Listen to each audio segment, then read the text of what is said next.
Hey guys, welcome to my YouTube channel. I know it's been a while since I came on here to make a video, but I promise you guys I've been putting out shorts weekly. When I started this channel, I thought it was gonna be like a walk in the park where I just come here and I put out videos fortnightly. But guys, my schedule is kicking me in the butt. I hardly even get time for anything. But I told myself I was gonna do this one today. I feel like it's long overdue, and here I am, proud of myself. Okay, so how are you guys? How have you been? I know you have a lot of juicy gists and I would love to hear all about it. You can, leave something in the comment for me, or questions and all of those cute stuff. Well, if you're seeing this channel for the first time, my name is Lydia. Welcome to my channel. Please do not forget to like, share and subscribe. So what has been happening with me? It's been a lot, but basically schoolwork, but we're surviving. So today I had a little gist with some of the people I know here, and I was asking them questions, like, because I hear people complain always. They say, oh, nobody told us how hard transitioning was gonna be, and all of that. So I was asking a few of them. I said, oh, what has been your biggest challenge having moved, transition from one country to another? And I was just listening for feedback, and all of their questions were valid. But I picked just 5. I picked 5 because I don't know how much time I would have to go over all of the questions, and I'll be going over those 5 questions with you guys, especially those of you who are struggling. You have transitioned into a new country and you're struggling, or those of you who are planning to leave your home country to go somewhere else. This is not specific to Sweden. I think it's a general thing, because I asked some of my friends who aren't in Sweden and they had like the same challenges. So I wrote down the questions. I'm gonna be reading them out and answering some of them. So stay tuned, stay with me, don't go anywhere. Do not forget to like, share, comment, subscribe. So the first question is, how intense is schooling in Sweden? This was something someone said she would have wanted to know before moving over to Sweden, and I can tell you that it is pretty intense for me, for my course, because my course is a research course. So I get to read all of these papers, all of these articles, write my own papers, seminars, you name it. So on an average in a week, I go to school, say 3 times, sometimes 4 in a week. And there are days I finish early, there are days I don't. It's just a whole lot. It's different from what I'm used to. I'm sure that if you were in Nigeria, maybe schooling somewhere else, or you are planning to leave your home country to go to one of these other countries to school, especially in the European countries, they're gonna drain. They're gonna drill you. Like, nobody spoon feeds you, so you have to do all of the work by yourself. Recommended readings, researches, schoolwork. It is pretty intense over here. You hardly have time for yourself, but try to have time for yourself. So the second one is, what has been your biggest culture shock? Oh my god, I've had a lot, and I cannot really say one of them. I'll have to think though.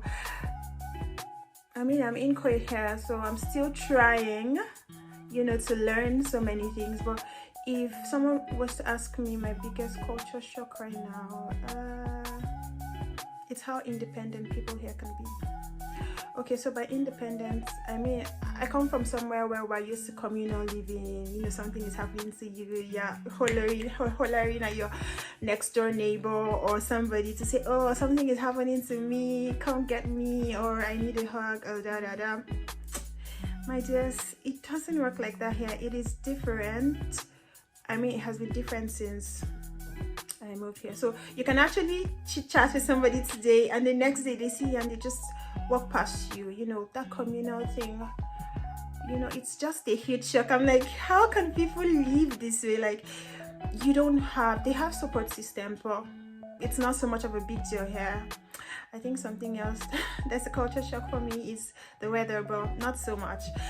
Someone talked about the weather, because when I was compiling this question, she was like, if someone had told me about the weather, I would have packed more warm clothing from home. So yes, the third question is exactly what is the weather like over here? The weather is not weathering at all. So me, I actually, for now, I cannot tell you the difference between the seasons. I cannot say autumn or winter, because, okay, the only thing that makes a difference for me is during winter, the day gets dark really fast. I think it's like maybe 2 p.m. here and the day is dark already. But during autumn, you can have daylight till like 8, 9, thereabouts. So that's the only difference. But it is cold. Every season of the year for me, I haven't experienced summer, it's cold.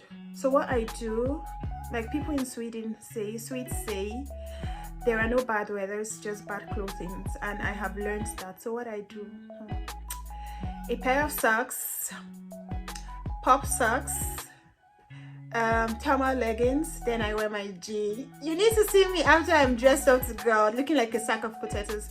Then up, you can wear a simple top in, you can wear a turtleneck, and then a cardigan and your jacket. And don't forget your gloves, your shawl. I learned a new one recently. Now I wrap my shawl around my head like this, because my ears, even after wearing my head warmer, the cold is something else. The weather here is extreme. It is same way in most Nordic countries. It's same way in Canada, if not worse. So if you're transitioning from a tropical country to a cold region, please, even if you don't get more winter jackets, you can as well just get warm clothing. They are gonna help you a lot. Lots of turtlenecks, lots of thick tops. You're gonna need that.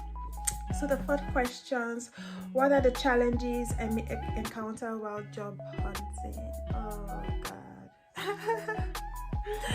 And I would love to be brutally honest with you guys, as honest as I can be. Actually, I am such an optimist, and this job thing has to do with perspective. So you could ask someone and the person is like, oh, it's pretty easy, and you ask someone else and the person will be like, oh God, it's a whole lot tedious. So perspective. Having said that, I am so much of an optimist, I like to see my glasses as half full rather than half empty. It's not easy, especially if you move to a country where English is not your first language. You will struggle. Prepare yourselves for that. The first few months are not really easy. They won't be easy. They're gonna be tough on you. They're gonna be hard on you, because you expect to just move, get something doing, get your life going. Especially if you were working where you were before moving down here, it's gonna be a struggle. But one thing I always tell people is, at the end of the day, you are going to be fine.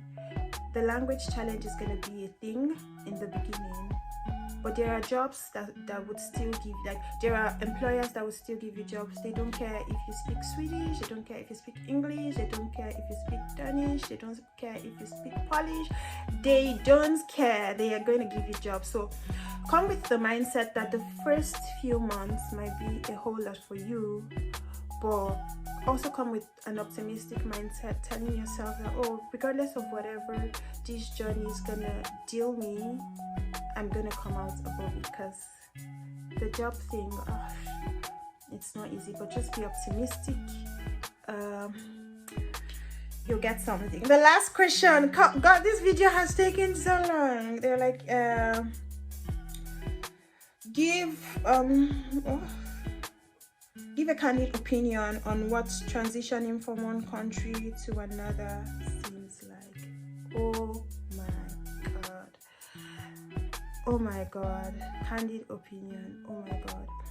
The only thing I'm going to tell you, people who have transitioned and having a hard time, or those who are going to transition, is you need your people. Get your people. Like, I cannot overemphasize this thing. Okay, let me. So what I did, or what works for me, was when I knew I was going to be coming to Sweden, there was a group for my school people. Like, we had a group together, like a closely knit group, and I just started communicating with a few people there. Like, started to reach out to them to say, oh, how are you guys, and all of that, how are you preparing to go to school, and all of that. So slowly but steadily, I think there were two ladies, I started to form this bond with them.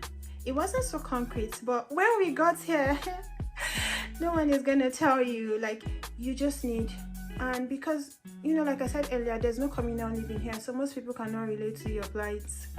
And then calling your people back home, making them panic, it's not so much of a good idea. Sometimes you just need, I mean, it's not easy, it's draining. So please find your people.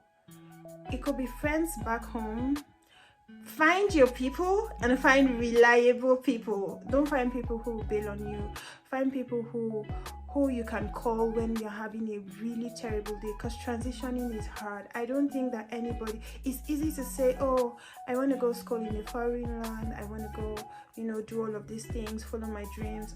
It is hard. It is hard. There are days when you will weep. I cannot even imagine the number of times when I came here first, I used to say, oh, it's because I'm so much of an emotional person, that's why all of this gets to me and I'm steady weeping or, you know, feeling bad. And then I started to see people who had the same issues, and they have so much, those people are avoidance, like they never wear their emotions on their sleeve. So I'm like, it's not a me thing. So I would advise anyone transitioning to a different country, please find people who are reliable, people who can hold the fort for you on days when you are crumbling, because it's hard being there alone. So my candid opinion about transitioning to a new country: find your people, hold them tight. On days when it is tough, give them a call. If it's just you crying and them listening at the other end of the phone, that will do. One other thing I'm going to say is pack warm clothes. Psych yourself up a lot, like mentally psych yourself. Tell yourself that I don't know what I'm going to expect, but I'm moving to expect the worst. So if you don't get the best, you don't feel like depressed or feel like, oh, I'm not doing enough. I promise you, you're doing enough. I promise you that this journey is not an easy one. And all of that, but you are doing your best. If you have transitioned and if you're planning to transition, please, I'm begging you to psych yourself up.